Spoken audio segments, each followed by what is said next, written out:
दोस्तों, जैसा कि आप सभी को मालूम है कि जब हम सब गहरी नींद में होते हैं तो हम सब स्वप्न देखते हैं और स्वप्न में कुछ भी देख सकते हैं। कहीं के भी दृश्य हमें स्वप्न में दिखाई देते हैं। कभी कभी तो बड़े भयानक स्वप्न हम सबको दिखाई देते हैं। कभी शुभ तो कभी अशुभ स्वप्न हमें दिखते हैं। ऐसे में हमारे दिमाग में कभी न कभी यह सवाल जरूर आता है कि आखिर सोने के बाद आत्मा कहाँ जाती है। सोने के बाद आत्मा कहाँ जाती है। दोस्तों, गीता में भगवान श्री कृष्ण ने अर्जुन को उपदेश देते हुए कहते हैं कि इस आत्मा को न तो शस्त्र काट सकते हैं, न ही इसे अग्नि जला सकती है, न ही इसे जल गला सकती है और न ही इसे वायु सुखा सकती है। हमारी यह आत्मा उस परब्रह्म परमात्मा का ही एक अंश है जो कि अजर, अमर, अविनाशी है। इसका कभी भी अंत नहीं हो सकता है। दोस्तों, हम आपकी जानकारी के लिए बता दें कि सोने के बाद आपकी आत्मा कहीं नहीं जाती है, उसे कहीं पर जाने की आवश्यकता ही पड़ती है। लेकिन हमारा मन गति करता है, इसी मन की गति को ही हम आत्मा की गति समझते हैं। सोने का मतलब आपका चेतन मन सो गया है। चेतन मन जो कि हमारे शरीर का ही एक भाग होता है। चेतन मन वह है जिसे हम जानते हैं तथा इसी के आधार पर हम अपने सारे काम करते हैं। यह हमारे मन की जागृत अवस्था होती है। हमारे मन में जितने भी अच्छे बुरे विचार आते हैं वो सब चेतन मन की ही देन है।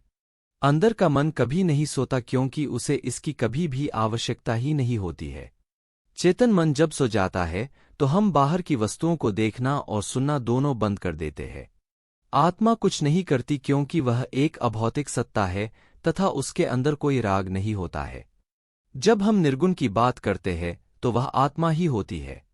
जब हम सो जाते हैं तो हमारा अचेतन मन आत्मा के साथ मिलकर क्रियाशील हो जाता है। उसके बाद हम स्वप्न देखने लगते हैं। इसी वजह से हमें लगता है कि सोने के बाद हमारी यह आत्मा कहीं जाती है। दोस्तों, अचेतन मन चेतन मन से बहुत ज्यादा शक्तिशाली होता है तथा वह चेतन मन से अधिक काम कर सकता है तथा वह भूत और भविष्य दोनों को देख सकता है। मृत्यु के पश्चात आत्मा चेतन मन के साथ नहीं जाता है बल्कि अचेतन मन जाता है। शरीर के साथ ही चेतन मन नष्ट हो जाता है, परंतु अचेतन मन आत्मा के साथ जुड़ा होता है, जिसे हम कर्म का ढांचा कह सकते हैं। अचेतन मन एक सूचनाओं के ढेर जैसा होता है और सोने के बाद आत्मा अचेतन मन से जुड़ जाती है। इसीलिए सोने को दूसरी मृत्यु का भी नाम दिया गया है, क्योंकि जब कोई मनुष्य गहरी नींद में होता है तो उसे बिल्कुल भी होश नहीं होता है। सोने के बाद आपका अचेतन मन आपकी आत्मा के साथ मिलकर भविष्य में चला जाता है तथा वह भविष्य को भी देख सकता है। जब हमारा अचेतन मन भविष्य के अंदर जा चुका होता है तब स्वप्न के माध्यम से हमें भविष्य की कुछ झलक दिखाई देती है। इस तरह के स्वप्न तब आते हैं जब हमारा अचेतन मन भविष्य के अंदर जा चुका होता है।